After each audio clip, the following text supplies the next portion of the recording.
Facebook, hoje eu estou puto. E ainda sobre aqueles lixo de top 10. Esses top 10 é um cu de merda. Aqui vai um recado para os atores de top 10. Inho, arrombadinhos, vou comer o seu cozinho. Bololô, vou comer o seu popô. Voltei a enfiar a bananinha. Mandaram um vídeo da sua avó. Ai, no cozinho não pôde.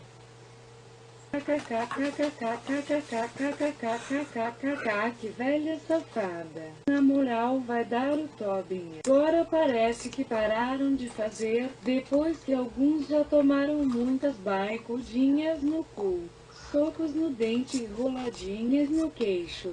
Deixa eu falar mais uma coisa. Quero que vocês se fodam. Vocês cachorreiras do carro e tomam cuidado porque minha frigideira está afiada e elas estão com milhões de filhotinhos. O recado tá dado.